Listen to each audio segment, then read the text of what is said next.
Our last speaker of the fifth session is Rubin Cantu. Rubin's coming all the way from Texas. He's a certified wildlife biologist and certified professional in rangeland management. He has 27 years with the Texas Parks and Wildlife Department as a wildlife biologist. Rubin's presentation will cover public ownership, North American model of conservation, public stewardship, the brewing of a perfect storm. Texas is 97% privately owned, but according to Rubin, has some of the healthiest wildlife habitat and deer herds in the country. How'd they do that? Rubin claims it's because Texas focuses their attention on those that are responsible for where deer live, landowners.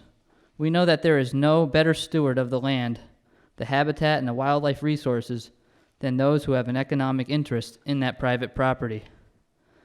Together with private landowners on private lands, we can and we are achieving successes in managing the publicly owned wildlife resources. New York State isn't Texas, but perhaps there is something to take away. Always remember this about deer. If you remember these two things, you can pretty much have a really good idea what you need to do as far as managing your deer herd. One, deer eat. They eat a lot, and they breed, and they can breed a lot. If you can remember those two very simple facets about deer, those two biological facts, you can understand deer management and what you have to do to help to make them prosper.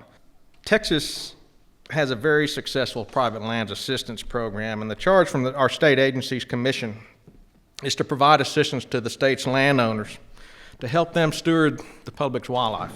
This perfect storm, these components, the deer is one of them, the North American model, state agencies as the stewards of the public resource, and the private landowners who are the real stewards of the public resource. All of that coming together, all of that combining into this perfect storm. How many of y'all are familiar with the North American model? The North American model was something that was recognized. It was recognized by a German immigrant, professor now, Dr. Valerius Geist. Now the model has been touted as a friend of mine, and I'll quote him. He says, the model is a hugely successful wildlife restoration phenomenon in North America. And he's right. From zero, well, not really zero, but from very low numbers to very high numbers of a lot of game species and even non-game species, the model has been extremely successful. But when you read those 7 pillars, those are the 7 pillars, kind of hard to see in that slide, that make up the model, you might notice that something is missing. Something big is missing. You'll read about wildlife this, wildlife that. You'll hear mention about when people talk about the model, about fishermen, the hunters, the anglers, all have contributed to the success of the North American model. But where's mention of the habitat? Where is mention of the private landowner's role in the North American model? Look real hard. Even though it's a hard slide to read, I think no matter how well you look, you're not going to see it in there. In Texas, we use that term a lot. Habitat. We know that we can't take that simple element out of the wildlife management equation, and we can't forget who manages it. Allow me to touch on this North American model just a bit more and its relevancy, or as some people may think, its simple lack of relevancy in today's current society. First, let me say that I believe the model was born with more of a focus of the public lands. And there, I believe, seems to arise some of the conflicts in the attitudes between some of the public land states and the private land states. It appears that the primary issues of concern fall under 2 of the model's tenets. The first one that you see, wildlife as your public trust resource, and the underlying issues of privatization, which is something that was talked about earlier, and also commercialization of wildlife. And then the democracy of hunting and the issue of public access down there at the very bottom. But when the wildlife is occupying the land of a private landowner, doesn't it seem logical that for an agency that demands a resource for the public good, that it recognizes that it has to work in concert with the private landowner? Now this is the clincher. Whether it is recognized or not, the fact is this: private landowners And the wildlife habitat they manage across North America is an integral part of the North American success story as far as wildlife conservation goes. By how private landowners choose to manage the habitat that they own, it is the private landowner that controls the fate of that wildlife that belongs to everybody.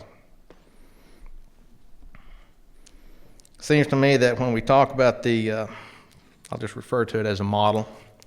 When we talk about the model, we talk a lot about the critters, the wildlife species, the hunters, anglers. Who owns it? Who doesn't own it? Hunting opportunities. All those things mentioned as the seven sisters of conservation, all those things, those pills, those tenets, those pillars that made the North American model successful. Yet we seem to overlook the foundation that all of it rests on. Habitat. 63 to 73% of the United States is under private land ownership. Not so in the western states, but over most of the eastern half of the United States is under private land. In Texas, 96% of the state is in private land ownership. In New York, I believe you have about 63% of your state under private land ownership. In a Boone and Crockett publication I read recently, I read that almost 88% of the annual rainfall and snowfall each year takes place on private lands. How the private landowner manages the effectiveness by his actions of each raindrop or each snowflake that falls on his property plays a huge role in water resources management. I think we all recognize that wildlife belongs to the people, but we also recognize that landowners have certain rights also. For over 100 years, wildlife management policies in the United States have been based on the premise that wildlife belongs to all people, and the states with their regulatory authority should be the ones to address conservation and management. Now, during the same time, a strongly defined system of private property rights began to evolve.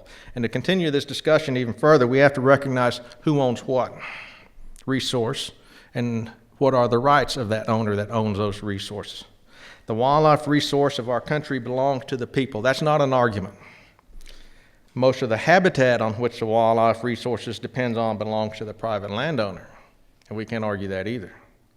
So there are inherent conflicts when one group owns a resource and someone else controls the gate.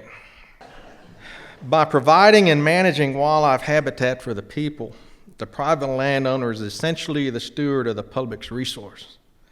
Thus, the non-landowning public should feel some obligation to help him carry the economic cost by allowing him to recoup those opportunity costs lost as a result of his stewardship of the public's resources.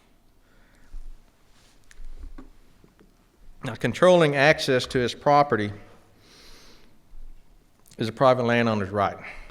That allows him or her to say who comes on and who doesn't, just as you control access to your home. Not everybody's welcome, some people are.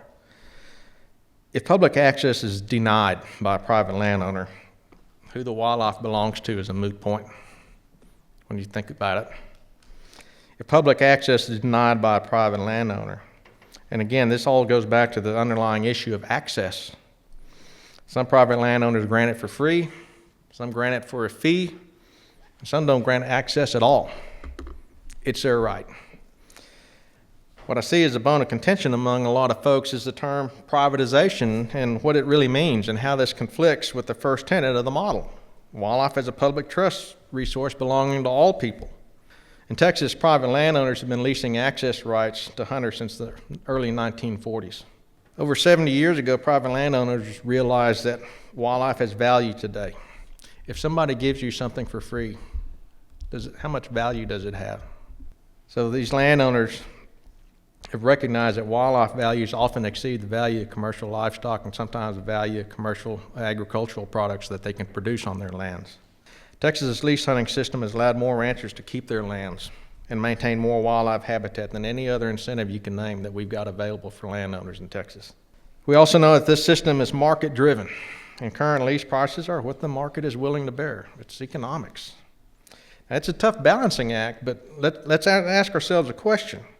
What's worse, a division among hunters because some can access private lands and others can't, and now those that can are relegated to hunting public lands, or taking away an economic incentive and seeing more and more properties broken up for development, causing wildlife habitat to be cut up and paved over. An access fee allows landowners to stay on the land and manage wildlife habitat. Folks, a pat on the back, maybe a bottle of the landowner's favorite adult beverage, a heartfelt thank you from a non-paying hunter. That's nice, real nice, but nice doesn't always pay the bills.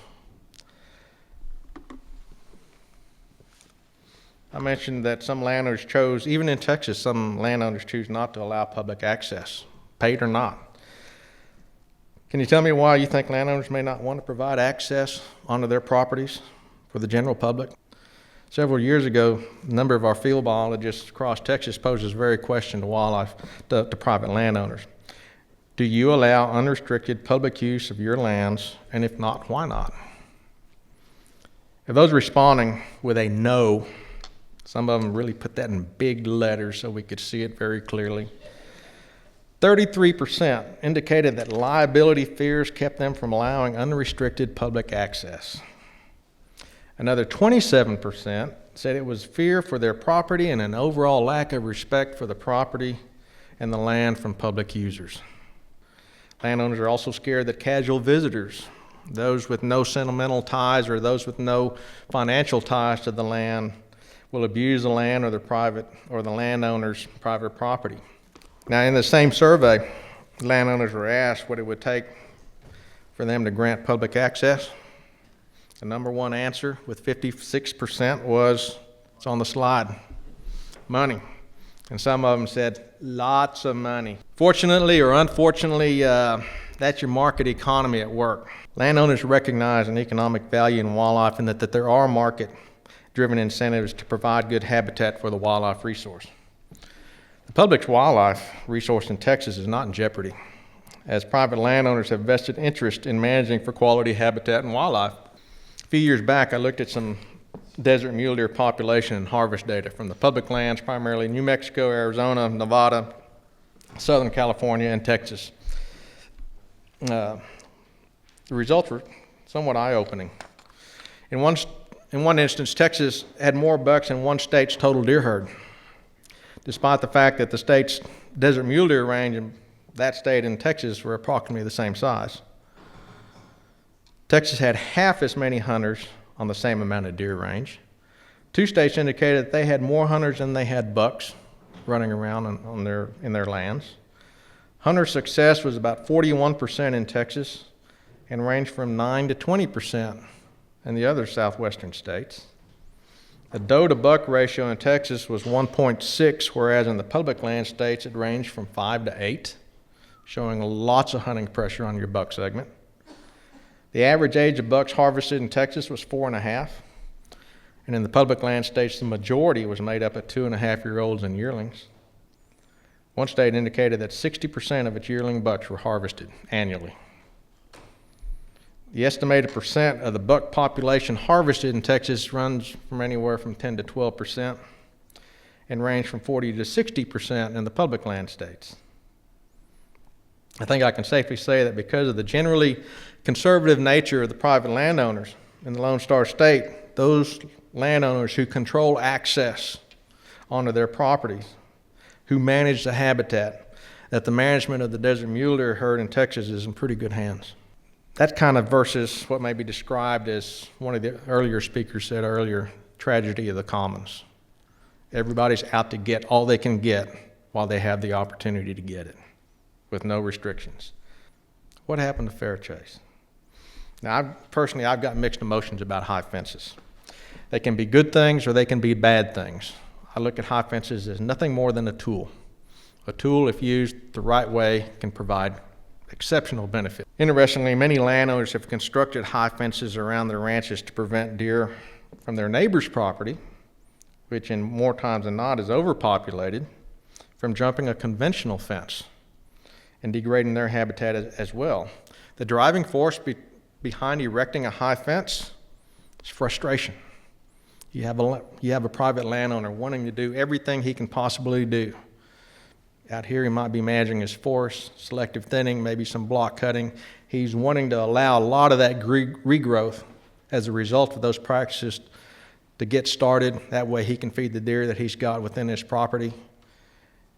Somebody said earlier, nature abhors a vacuum. Well, when you create a vacuum like that and you do that kind of habitat management, you're going to suck in a lot of deer from other properties coming in. You do that repeatedly, and you're going to put up a high fence if you want to see the good results, because you're getting frustrated with your neighbors not helping you with deer population control or doing similar habitat management practices so that some of the deer stay over on them instead of all coming onto you. So you put up a high fence. The question being, can you have fair chase hunting on property surrounded by a high fence, regardless of whether that property is 100 acres in size, 1,000 acres in size, or 10,000 or more acres in size? On some of those larger areas, there's a lot of deer that never even see the fence. They've got lots of other country to cover. Just something to think about. Texas Parks and Wildlife Department, our state's fish and game agency, has a very active and popular private lands assistance program.